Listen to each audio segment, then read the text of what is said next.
আমার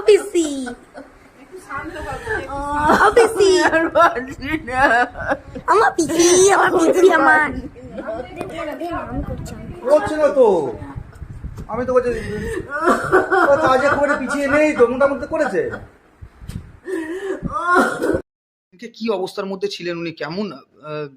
আমি অফিস থেকে ফিরে দেখলাম যে এখানে প্রচন্ড কান্নাকাটি করছে, 4টে 4:30 প্রায়।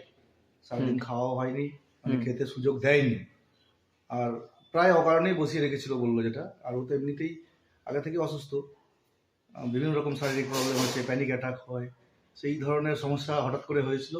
প্রায় হাসপাতালে ভর্তি করার মতো পরিস্থিতি। আমরা সবাই মিলে অনেক কষ্ট করে সামাল দিই কোনো রকম, তারপর খাইয়ে দেয় প্রায় 1-1.5 ঘন্টা শোয়ার পর তবে খানিকটা সুস্থতা বোধ করে। ভিডিও দেখলাম যে সোশ্যাল মিডিয়ায় একটা ভাইরাল হয়েছে, কি ঘটনাটা ঘটেছিল? আপনাকে দেখলাম যে কাঁদতে দেখলাম। ঘটনাটা বলি, গত পরশু আমাকে বিডিও অফিসে ডেকেছিল যে ইএফ গুলো নিয়ে চলে আসুন, এসে এখানে এন্ট্রি করতে হবে। ঠিক আছে, তো ইএফ গুলো নিয়ে আমরা যখন ওখানে পৌঁছালাম, তো আমার প্রথমেই একটা মানে খটকা লেগেছিল যে আমি তার আগের দিন রাত্রে দেখলাম যে আমার কিন্তু ডিস্ট্রিবিউশনের লেভেলটা কিন্তু হাই আছে, আমার নাম আসেনি সেখানে লেস দ্যান, যেটা ভিডিও ম্যাডাম রিপোর্টটা পাঠিয়েছিলেন।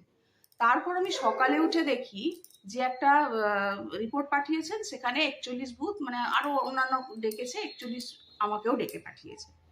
তো যথারীতি আমি আমার সুপারভাইজারের সঙ্গে যোগাযোগ করি। সুপারভাইজার কিন্তু ফোন ধরেনি তখন সেই মুহূর্তে। আমি AERO স্যারকে ফোন করি, দুবার ওনাকে ফোন করি, দিয়ে স্যারকে আমি এই কথাটা বলি যে স্যার, আমার এন্ট্রি তো আপাতত 294 থেকে 300-র মধ্যে হয়ে গেছে, তো সেক্ষেত্রে আমি কেন এখন বিডিও অফিসে যাব? দ্বিতীয়ত আমার তো এন্ট্রি অপারেটরের দরকার নেই, আর আমি তো সবে অ্যাডিশনাল বিএলওটা পেলাম। আপনাদের টেকনিক্যাল ফল্টের জন্য আমি 5 দিন পরে অ্যাডিশনাল বিএলওকে পেয়েছি। গোটা কাজটা আমি একা করছিলাম, তাও আমি এতগুলো এন্ট্রি করেছি। তো তা সত্ত্বেও আমি যদি যাই, আমার তো সময় নষ্ট হবে। সেই সময়ে তো আমি অনেকটা কাজ করতে পারবো। দিন রাত সার্ভার ডাউন হচ্ছে, সারা দিন ধরে বসে থেকে কাজ করছি, ফিল্ডে যাচ্ছি, আবার বসে কাজ করছি। এইবার এত সার্ভার ডাউন হলে, এটা ভিডিও ম্যাডামও জানেন যে সার্ভার কতবার ডাউন হচ্ছে। তা যাই হোক, ওখানে এবার কর্তব্য পালনে বা ডেকেছেন বলে অবশ্যই গেলাম, কারণ অমান্য করতে পারি না। তা AERO স্যার আমাকে বলে বোঝালেন যে আপনি আসুন, আপনার কোনো সমস্যা হবে না, আপনি আপনার যে অসুবিধাগুলো জানাচ্ছেন সেগুলো আমাদের টেকনিশিয়ানরা এই করে দেবেন, তাই করে দেবেন, ইত্যাদি এসব বললেন। বলে আপনাকে আসতেই হবে। ঠিক আছে, গেলাম। যাওয়ার পর আমি গিয়ে ওখানে বললাম, যারা ছিলেন একজনকে বললাম, আমি নাম জানি না, তিনি ট্রেনিং দিচ্ছিলেন তাদের। তখন সব মানে বিএলওরা গিয়ে কিন্তু পৌঁছায়নি। যাই হোক, আমি গিয়ে বললাম, দেখুন আমাকে কেন ডেকেছেন? আমি তো এন্ট্রি করতে পেরেছি, আমার তো কোনো টেকনিক্যাল সাপোর্টের প্রয়োজন নেই। আমার কাজটা ডিলে হয়েছে এই কারণে, আমি অ্যাডিশনাল বিএলও পরে পেয়েছি আপনাদের টেকনিক্যাল ফল্টের জন্য। একজনকে অ্যাপয়েন্টমেন্ট দিয়েছিলেন, সে ক্যান্সেল হলো, তারপর আবার একজনকে অ্যাপয়েন্টমেন্ট দিলেন, তবে সে জয়েন করলো। আমার বুথে ভোটার 1300-র ওপর, তো আমার কাজটা তো এখন ডিলে হচ্ছে ওই জন্য। তা এবার আবার রানিং হয়ে যাবে, আমি তো এন্ট্রি করতে পারছি না তা নয়। তো বললো না, আপনার এন্ট্রি কম আছে, ওই জন্য আপনাকে ডাকা হয়েছে, আপনি এখানে বসে সব করবেন। ঠিক আছে, এইরকম করে আমাকে জবাব দেওয়া হলো। তো আমি বসে এন্ট্রি করলাম ওখানে, সেই আমি আমার অ্যাডিশনাল বিএলও এন্ট্রি করছি। তো করতে করতে সেই একই প্রবলেম ঘুরছে, সার্ভার ডাউন। টেকনিশিয়ানদের বারবার দেখাচ্ছি, তারা বলছে সার্ভার ডাউন, কিছু করতে পারছে না। বারবার দেখছে আবার, কিন্তু আমার বিডিও অফিসের কোনো টেকনিশিয়ানের প্রয়োজন হয়নি এন্ট্রি করার জন্য।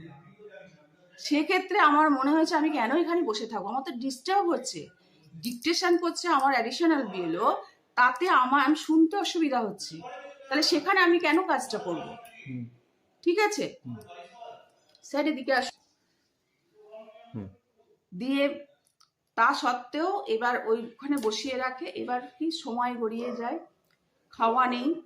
এবার আমার সুগার ফল করে, কারণ আমার খিদে পাওয়ার পরে কিন্তু সুগার ফল করে। আর একটা যেটা হয়, আমার যদি অতিরিক্ত চাপ হয়, আমার প্যানিক অ্যাটাক আসে।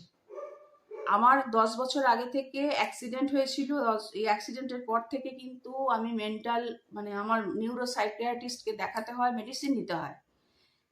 এত কিছু মেডিসিন নেওয়ার পরও কিন্তু আমি এই কাজ থেকে অব্যাহতি চাইনি, আমি কাজটা করার চেষ্টা করেছি। ঠিক আছে, তা সত্ত্বেও আমাকে ওখানে বসে যখন রাখা হয়, আমার যখন শরীর খারাপ লাগছে, তখন আমি বারবার ফোন করছি AERO স্যারকে। তিনি বলছেন আমি কিছু জানি না, টেকনিশিয়ানদের বলুন। নমস্কার বন্ধুরা, আমি রাজকুমার আপনাদের সঙ্গে আছি এবং আপনারা এখন দেখছেন SB নিউজ। কয়েকদিন হলো ভিডিও আপলোড দিতে পারিনি, ব্যক্তিগত সমস্যার কারণে, শারীরিক অসুস্থতার কারণে, তার জন্যে ক্ষমা করবেন। এরকম একটি ভিডিও সোশ্যাল মিডিয়ায় খুব ভাইরাল হয়েছে।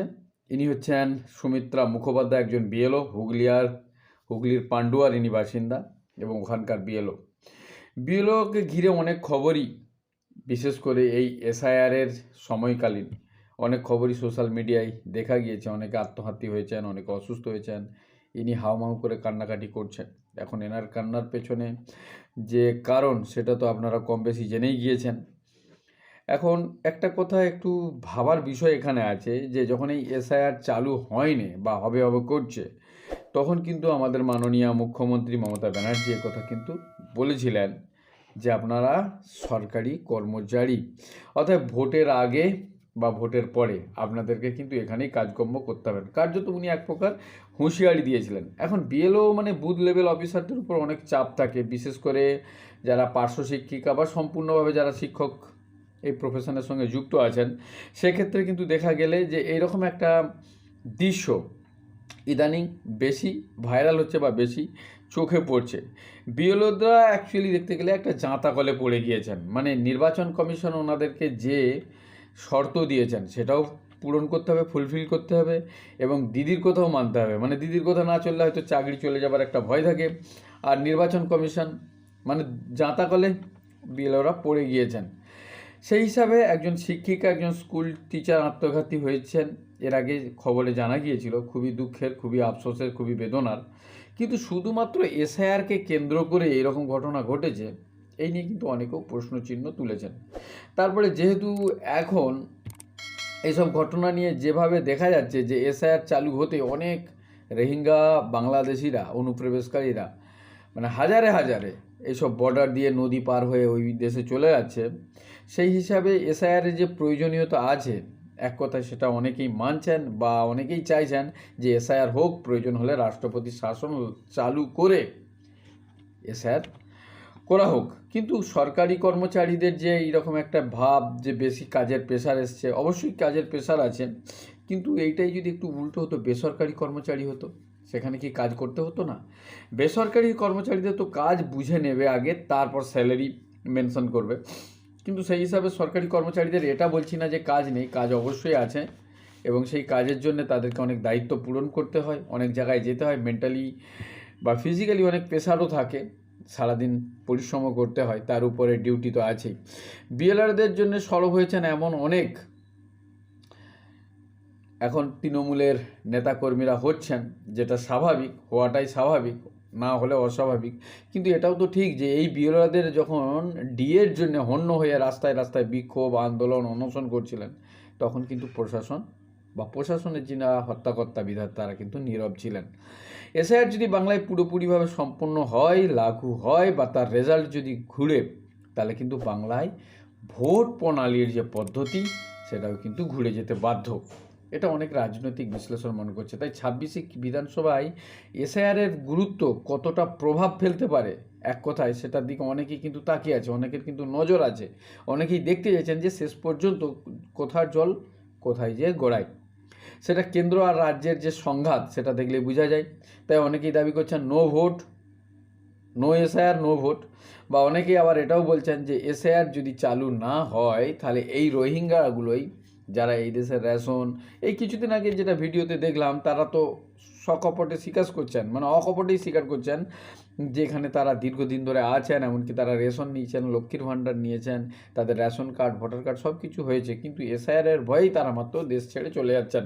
মানে এই দেশে যারা প্রকৃত নাগরিক, তাদের সুবিধাগুলো অন্যরা ভোগ করছেন, এটাও তো ঠিক নয়। ভারতের অন্যান্য রাজ্যগুলিতেও কিন্তু SIR হয়েছে, সেই ক্ষেত্রে পশ্চিমবঙ্গের ক্ষেত্রে এত কেন দ্বন্দ্ব, বিবাদ, এত কেন বিতর্ক?